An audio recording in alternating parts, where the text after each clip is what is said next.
Smartphone restoration. Kanpur नाम के शहर में जगमोहन नाम का एक वैज्ञानिक एक ऐसा स्मार्टफोन बनाता है जिससे आदमी गायब हो सकता है।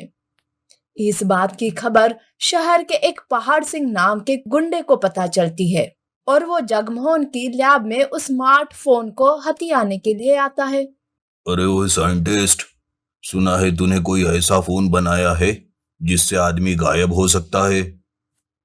जी हाँ, लेकिन आपको उससे क्या मतलब? अरे मुझे तो मतलब ही मतलब है।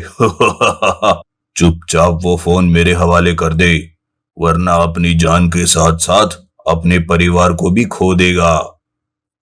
नहीं नहीं, कृपया ऐसा मत कीजिए। ये मेरे सालों की मेहनत है। इसे ऐसे मुझसे मत छीनो।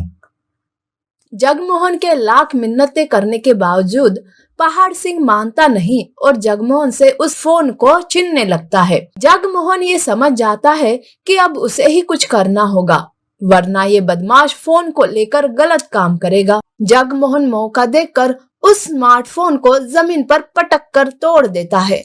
ये देखकर पहाड़ सिंह को बहुत गुस्सा आता है और वो जगमोहन को मार डालता है।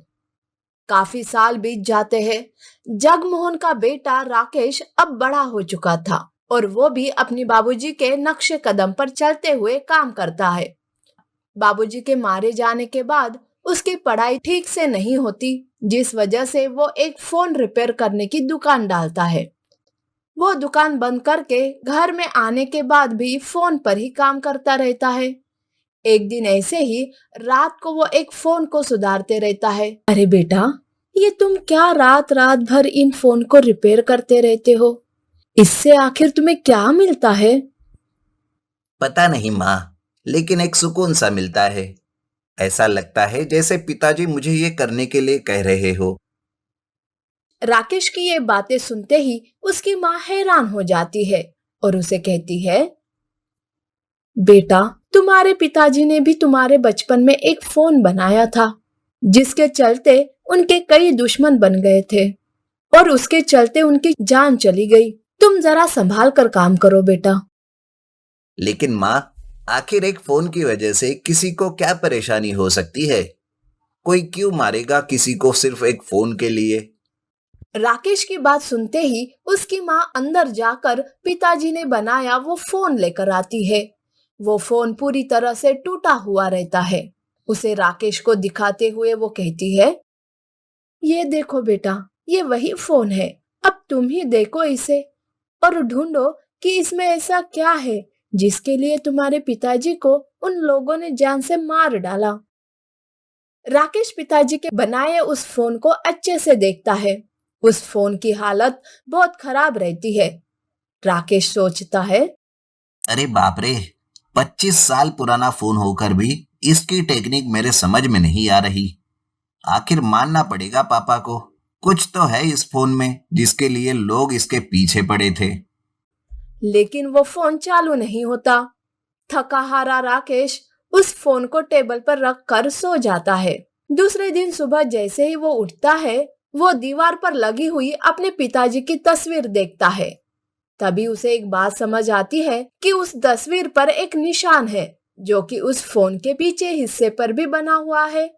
कर राकेश पिताजी की तस्वीर को नीचे उतार कर उसे अच्छे से देखता है और तभी उसे वहां पर तस्वीर के अंदर एक कागज छुपा हुआ मिलता है।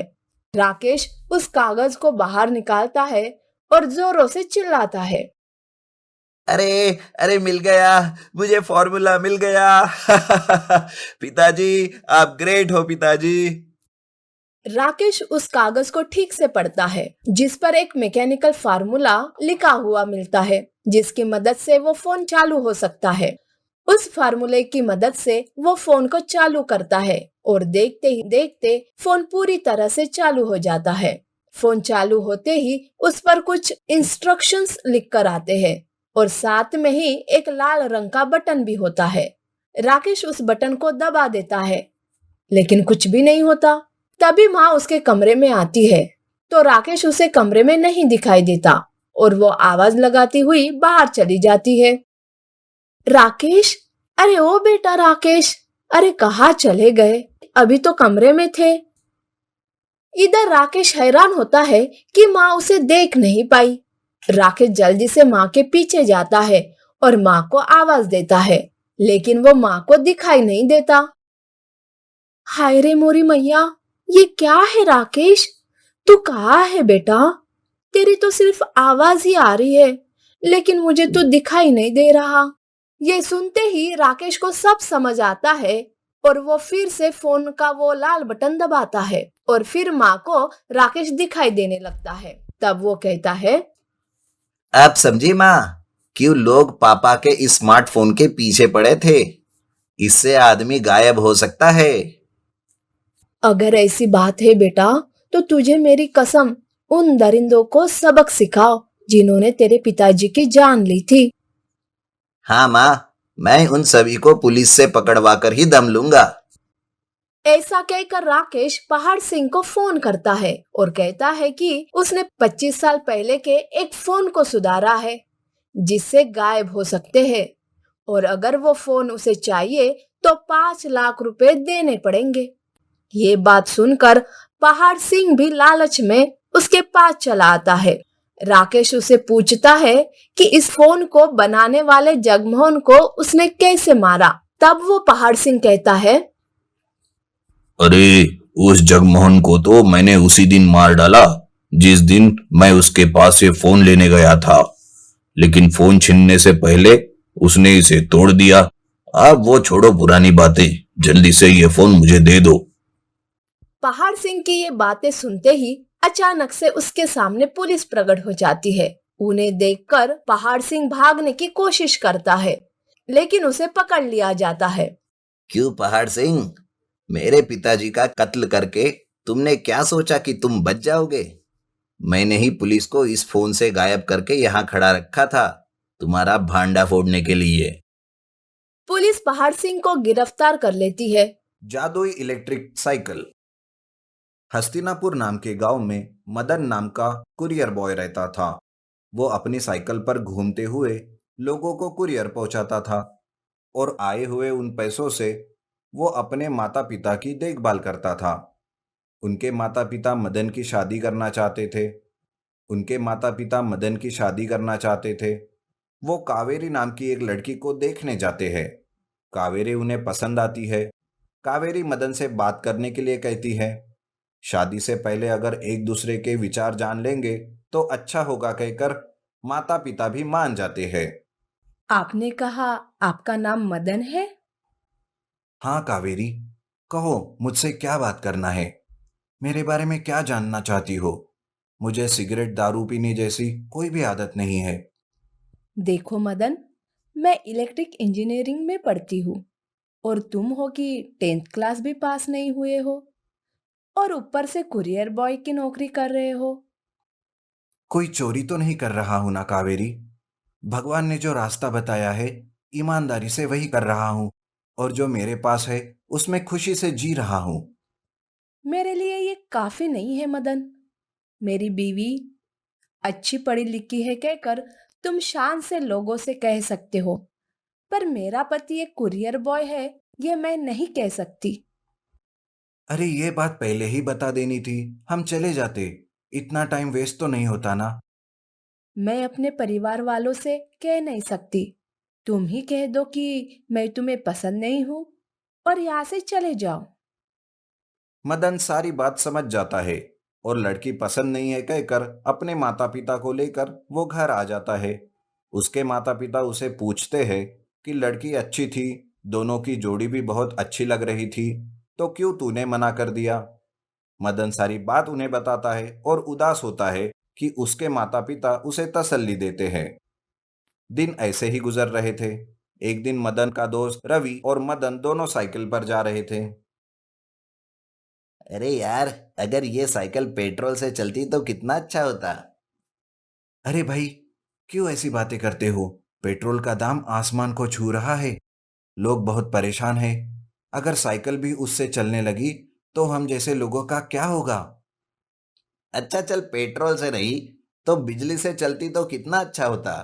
फुल चार्जिंग रखने के बाद हम जहां जाना चाहे वहां जा सकते, जिससे मिलना चाहे उससे मिल सकते, कुछ भी कर पा सकते।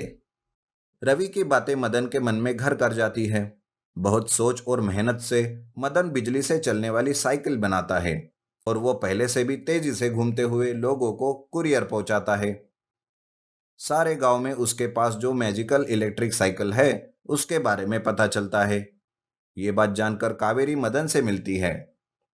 अरे आप फिर से क्यों आई हो? मुझे आपसे एक बात करने का मन हो रहा था, इसीलिए आई हूँ। कहिए क्या बात है? मेरे पास ज्यादा वक्त नहीं है, बहुत सारे काम है। सारा गांव तुम्हारे बारे में बात कर रहा है, क्या वो सच है? जो इलेक्ट्रिक साइकिल तुम्हारे पास है, क्या तुमने उसे बनाया है? हाँ हाँ, मैंने ही बनाया है। क्या तुम्हें भी चाहिए? हाँ चाहिए, एक नहीं बहुत सारी। हम उन्हें एक शॉप खोल कर बेचते हैं। अगर इलेक्ट्रिक साइकिल का नाम देकर बेचे तो उतनी सेल नहीं होंगी।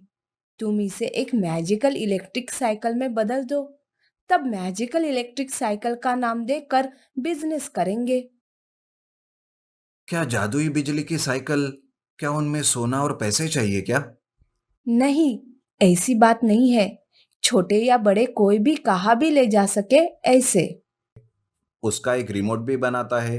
रिमोट की सहायता से साइकिल को जब चाहे तब गायब कर सकते हैं और जब चाहे तब ला भी सकते हैं। कावेरी को रिमोट मैजिकल इलेक्ट्रिक साइकिल के बारे में वो बताता है। कावेरी खुश हो जाती है। मुझसे शादी कर लो, मेरे घर वाले तुम्हें दहेज में कुछ पैसे देंगे। उन पैसों से हम मैजिकल इलेक्ट्रिक साइकिल की दुकान खोल लेंगे।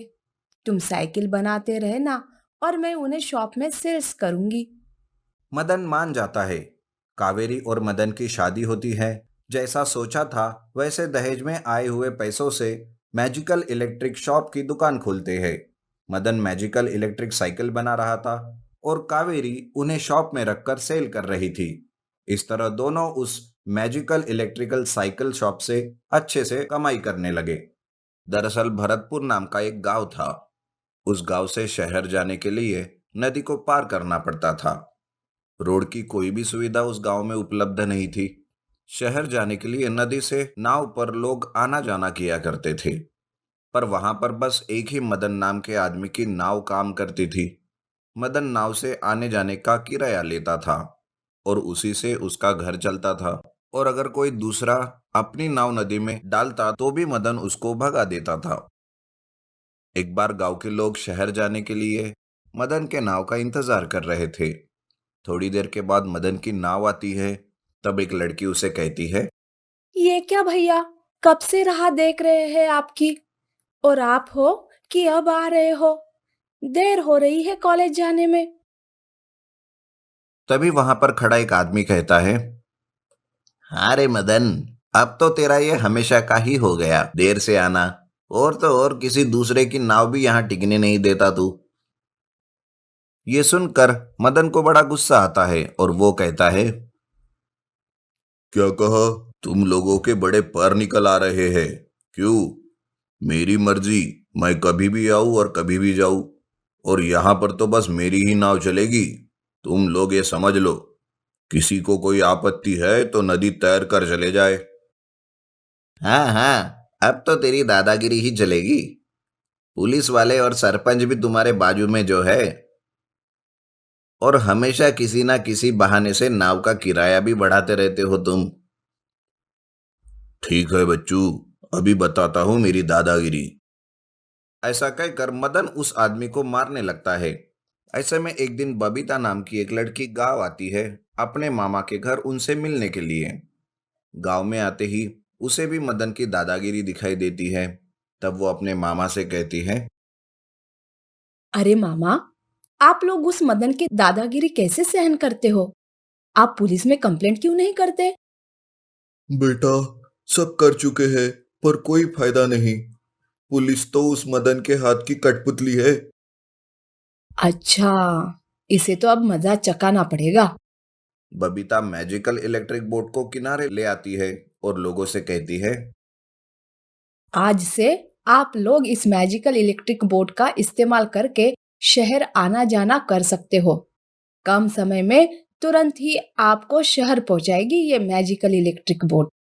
अब इस मदन की दादागिरी सहन करने की कोई जरूरत नहीं। बबीता की इस तरह की बातें सुनकर मदन बौखला जाता है और वो कहता है, इतनी सी जान और मुझसे पंगा, बहुत महंगा पड़ेगा तुम्हें।